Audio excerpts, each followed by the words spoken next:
এরা আগে প্রেম ভালোবাসা করতো না ইয়ং মেয়েদের সাথে, এখন আল্লাহর কি রে বাপ, শুধু ডাগর ডাগর ভাবি সেটিং করতে। এ কথাটা কি খুব খারাপ লাগলো? সত্য বললুম না বাজে বললাম? হ্যালোজিন জ্বালাবে, পাকা চালাবে, ডুম চালাবে, টুইলাইট চালাবে, বিল উঠবে দাদার নামে। খোদার কসম, যুক্তিটা কোথায় গিয়ে ঠেলে উঠছে শোনে। মসজিদের সাথে কিরাম মিল করি, কারিমুল্লাহ জেহাদি এত দুর্নাম বদনাম আর সুনাম বলে, যুক্তিটা শুনলে বুঝতে পারবে কোন যুবক ছেলে এখন প্রেম করে বিয়ে করে। আচ্ছা বা ছেলেটা মেয়েটার বাড়িতে এনে পেটে ভাত দেয়, ভাত পান্তা খোরাক চা নাস্তা কিচ্ছু দেয় না, কিন্তু সারা রাত দিন ধরে চুমো খেয়ে চোখ নীল করে দেয়। আচ্ছা আপনারা জ্ঞানী মানুষ বুঝে উত্তর দেন, চুমো খেলে পেট ভরে? আরে চুমো খেলে তো মন ভরে, পেট ভরে? খোদার কসম মালঞ্চর মুসলমান, আমি আল্লাহর কাছে গিয়ে বলবো আল্লাহ শুধু কাঁচা গালাগাল দিদি বাকি রেখেছে, আর কি দিয়ে বোঝাবো? শুনাও তোমাদের গ্রামের মসজিদ আল্লাহর কাছে রাতের আধারে কেঁদে কেঁদে বলে, হে আরশের মালিক, মালঞ্চর মুসলমানের বাচ্চারা এরা আমাকে ভালোবেসে দুতলা তিনতলা মসজিদ করেছে। আল্লাহ এরা আমার ভালোবাসে, ভালোবাসে বলে তো মসজিদটা করেছে। এরা আমার ভালোবেসে মসজিদ করে, কিন্তু আল্লাহ এরা কি জানে না আমি মসজিদ, আমার তো পেট আছে, কি আছে, আমারও তো খিদে লাগে। আমি কি বাজে কথা বলছি? আমি মসজিদ, আমার তো খিদে লাগে, তবে আমার খোরাক চিকেন বিরিয়ানি নয় আর গরুর গোশত নয়, মানে আমার খোরাক যা দিয়ে আমার পেট ভরবে সেটা হলো 5 ওয়াক্ত নামাজি মুসল্লি। আমার খোরাক কি? 5 ওয়াক্ত মুসল্লি।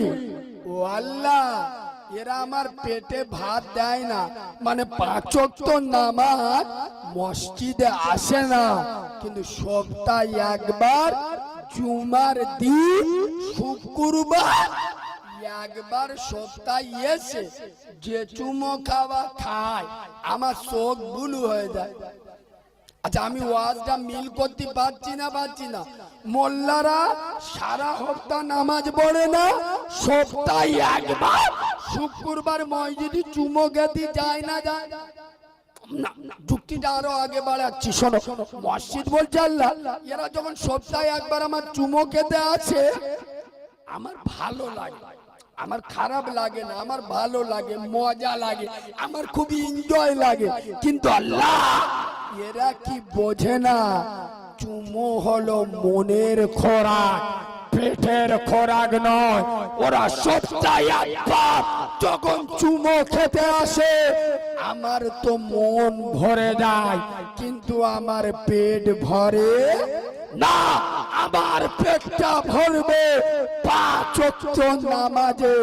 আল্লাহ এরা 5 ওয়াক্ত নামাজে মসজিদে আসে না, কিন্তু সপ্তাহে একবার চুমো খেতে আসে। আল্লাহ তুমি এদের ব্যবস্থা করো। মসজিদ বদদোয়া করে, তাই মুসলমানদের মাথার উপরে খোদার গজব নেমে আসে। বাবু ওয়াজ তো আপনাদের এদিকে আমি জানি, আপনারা ওয়াজ মনে করেন কি বলবো, ওই কানে হাত দে মারে বাবরে করলি ওই সব ওয়াজ, এসব ওয়াজ হচ্ছে। আসলে আমি এগুলো বলি কেন শোনে, আপনার বাপের পিঠে ফোড়া হয়, কোথায় কথা বলবো, পিঠে কি হয়েছে, ডাক্তার খানা গিয়েছে, ডাক্তার ওষুধ কাটতেছে। আচ্ছা ওর ফোড়াটা হয়েছে কোথায়? তা কাটতি যদি হয় কোথায় কাটতে হবে? পিঠে। কাটতেস কোথায়? ওর সারবে না সরবে? খোদার কসম, আজ মুসলমানদের নারী ফোঁড়া হয়েছে, মুসলমানদের সমাজের নারী ফোঁড়া ভরে গেছে। 100-র মধ্যে 98 জন বেনামাজি, 100-র মধ্যে 99টা বাড়িতে সুদের ব্যবসা চলে, 100-র মধ্যে 90টা যুবক জেনার সাথে যুক্ত, 100-র মধ্যে 40 থেকে 50 জন গাঁজার সাথে যুক্ত, 100-র মধ্যে 70 জন বাম্মার ভাত দেয় না। পুরো সমাজে ফোঁড়া ভরে গেছে, আর মৌলবি এসে পোঁত কাটতে। কিরা 2 ঘন্টা ওয়াজ করবে, 1 ঘন্টা মুসা নবীর ওয়াজ আর 1 ঘন্টা বিবি আসিয়ার ওয়াজ। বুঝতে পারেন শালা সমাজের যে। আচ্ছা আপনারাই বলুন, এই বাবু, আচ্ছা আমি কি বাজে কথা বললাম? আপনারা যদি সারা রাত জলসা শোনে আর যদি ফজরের নামাজ না পড়ে, এ জলসা শোনার 4 আনা সওয়াব পাবে? আচ্ছা আপনারা নামাজ পড়েন কিন্তু বাম্মার ভাত দেন না, বাম্মাকে নারাজ করে আল্লাহর রাস্তায় শহীদ হলেও নাজাত পাবেন না। তাহলে বাম্মার সাথে কথা বলেন না, নামাজ রোজা হজ যাকাত করেছে, নাজাত পাবেন? তাহলে আমি মৌলবি, আমার এখানে এসে ওয়াজ করা দরকার কি? সমাজে বেনামাজির সংখ্যা বেশি না কম? এত। আচ্ছা আপনারাই বলুন, এই জলসাটা ক বছর হচ্ছে বাবু? 17 বছর। আচ্ছা সত্য এই গ্রামের লোক এখানে কেউ আছেন? ও মুরব্বী, আপনার বাড়ি কোথায়? এখানে তো। আপনার বয়স বেশি, সত্য কথা বলবেন, জান্নাতের বাগানে 17 বছর জলসা হচ্ছে, আপনি দেখছেন, সত্য কথা বলুন। 17টা নামাজি বেড়েছে, এ জলসা দিয়ে কি লাভ হচ্ছে? বললি তো এক্ষুনি গায়ে ফসকা লাগবে। মেলা মেলা দিলি গ্রামের লোক চাঁদা দেবে না, বলে দেখ মেলা ওগুলো হারাম, জলসার নামে মেলা বসানো। কমিটির লোকেরা নামাজ পড়ে না, আর যারা জলসা শোনে এরাও নামাজ পড়ে না।